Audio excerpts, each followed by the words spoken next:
Coba deh, sekarang kamu tutup mata sebentar, terus bayangkan kata hantu Indonesia.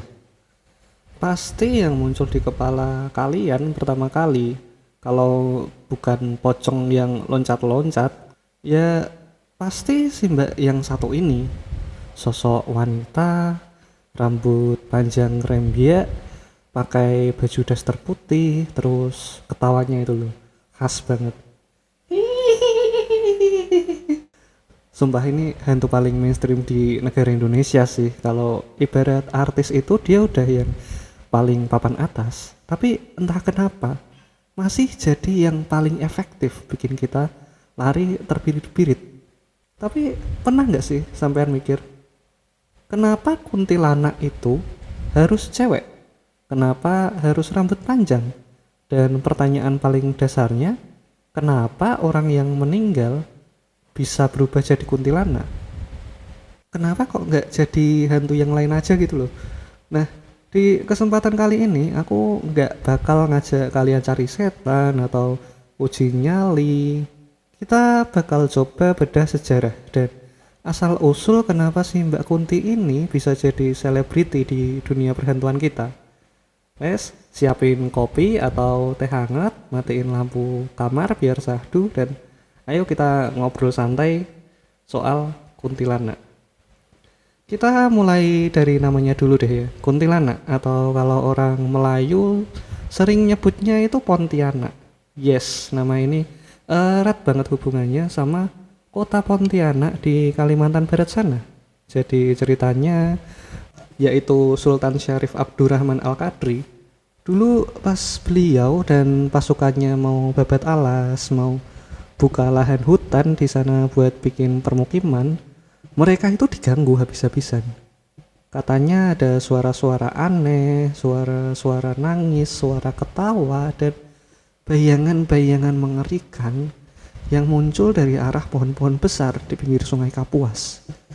Gangguan ini parah banget bro, sampai mental pasukannya itu pada down, pada takut semua. Karena mangkel, karena sebel diganggu pas mau kerja, Sultan Syarif akhirnya memerintahkan pasukannya buat ngeluarin meriam. Bayangin, meriam loh bro. Hantu dilawan pakai meriam bro. Ditembakin itu meriam ke arah sumber suara buat ngusir hantu-hantu itu. Jadi bisa dibilang kuntilanak ini tuh bukan cuman mitos iseng buat nakutin anak kecil biar gak main mahrib-mahrib.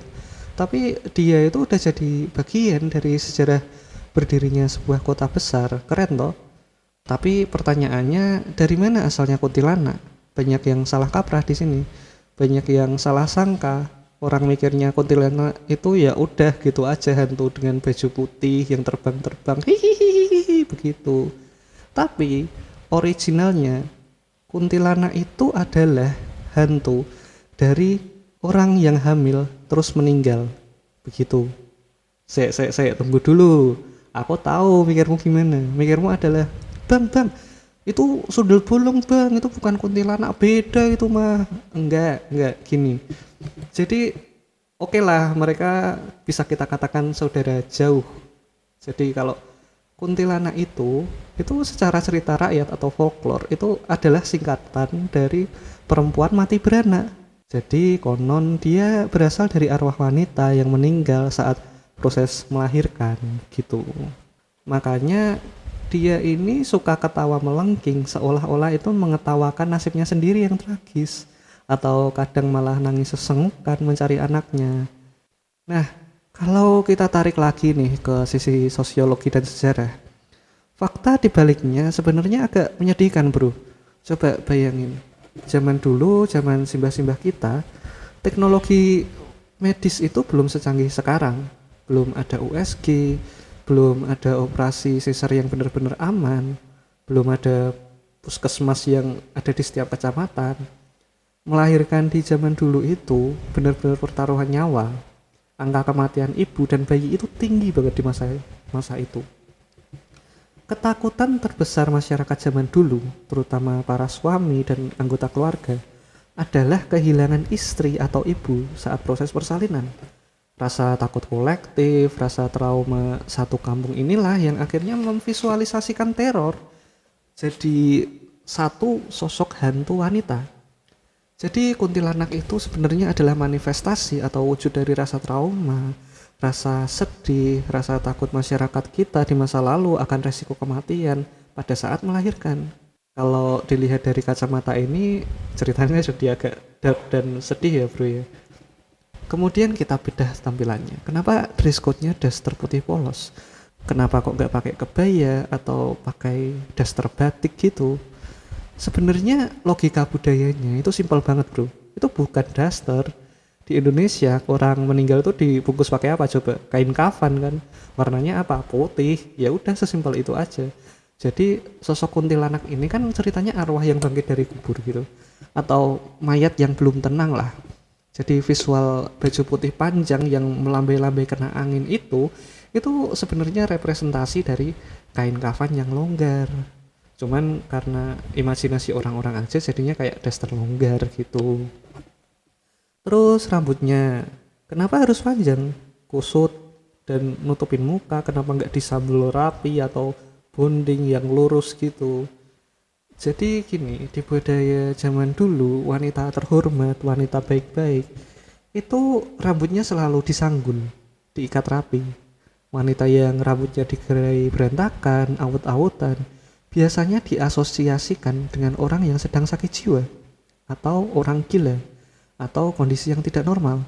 Jadi kombinasi antara baju putih sebagai simbol kematian, ditambah rambut yang berantakan sebagai simbol ketidakwarasan, jadilah visual paling serem buat orang zaman dulu.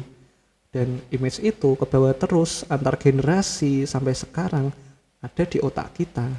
Nah, ngomongin kuntilanak nih, nggak lengkap rasanya kalau kita nggak bahas tentang tanda kedatangannya.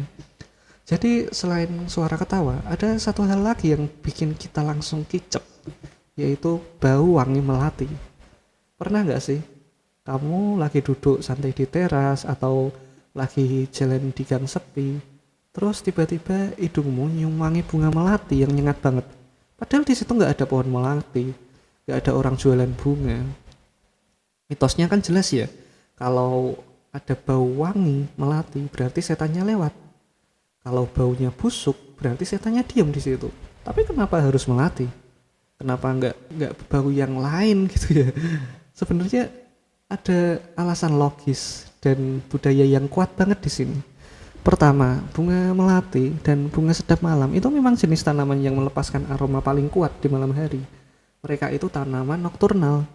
Wangi itu buat narik serangga, penyerbuk, kayak ngengat malam. Jadi secara biologi, wajar kalau wanginya baru kecium pas malam. Nah, terus kenapa kita takut? Ya karena asosiasi. Jadi di budaya kita, bunga melati itu dipakai buat apa? Buat nikahan, oke. Tapi yang paling sering buat orang meninggal. Buat nyekar ke kuburan, buat mandiin jenazah, buat tabur bunga di keranda. Otak kita ini pinter. Jadi dari kecil otak kita itu udah merekam bahwa bau melati sama dengan kuburan. Bau melati sama dengan kematian. Jadi pas kita nyium bau melati di tempat yang gak wajar, otak kita langsung panik dan ngambil kesimpulan. Waduh, bau makhluk halus nih, ada yang lewat nih. Padahal bisa jadi itu wangi dari pohon tetangga yang kebawa angin sampai ke hidung kita. Tapi karena kita udah parno duluan ya, yang kebayang ya langsung sosok kuntilanak lah. Terus ada satu lagi soal bebauan yang gak kalah aneh. Bakar terasi, pernah denger gak tuh? Katanya kalau kita bakar terasi di tempat angker malam-malam, kuntilanak bakal muncul, konon katanya. Bau terasi itu wangi banget buat para lelembut, mereka suka baunya. Jadi mereka bakal nyamperin sumber baunya. Logikanya gimana coba? Apa hantunya terus lapar pengen ikut nyambel gitu?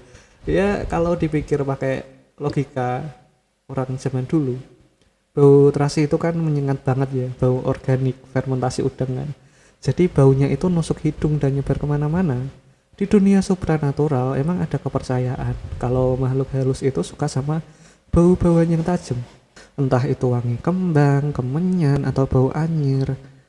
Nah, terasi bakar ini baunya tajam dan khas. Mungkin karena itu orang dulu ngaitinnya sama kedatangan hantu. Oke, terus satu lagi nih yang paling ikonik yang rasanya bikin jantung mau copot. Suara ketawanya. Katanya ada rumusnya kan, kalau suaranya pelan dan sayup-sayup itu berarti dia dekat. ada di sekitarmu. Tapi kalau suaranya kenceng banget kayak di kuping, justru malah dia jauh. Klasik banget ya teorinya ya. Tapi pernah nggak sih kalian denger suara itu beneran? Horor sih ya pasti. Tapi coba kamu buka YouTube-mu sekarang, kamu cari suara musang. Nah, itu.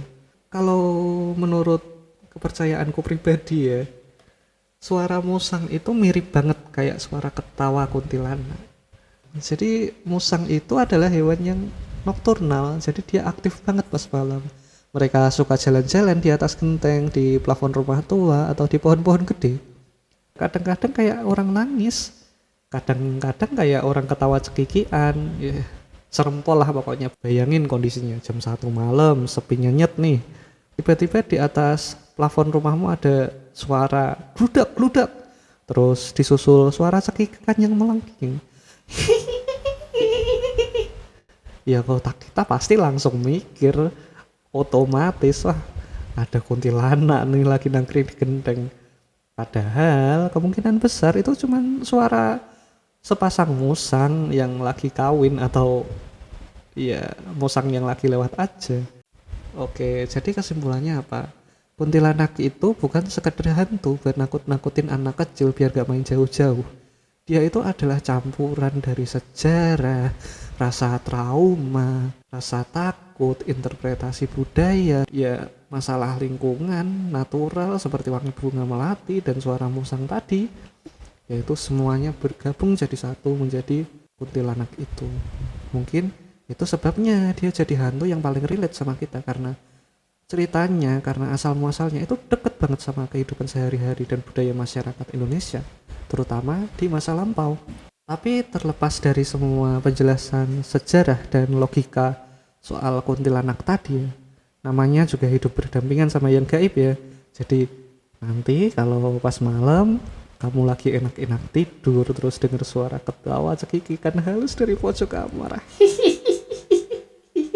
atau ada bau wangi melati yang lewat padahal gak nanam bunga, ya saran aku cuma satu sih, gak usah dicari, gak usah dianalisis, gak usah sok berani atau mikir-mikir oh ini adalah science seperti ini, gak usah bro, gak usah resiko. Udah tarik selimut aja, tutup mata, baca doa sebisa-bisanya lalu tidur aja, karena siapa tahu yang ketawa itu bukan musang. Oke, sekian video dari saya. Terima kasih sudah menonton. Kalau kamu suka dengan pembahasan-pembahasan kayak gini, silakan tekan tombol subscribe dan see you in the next video.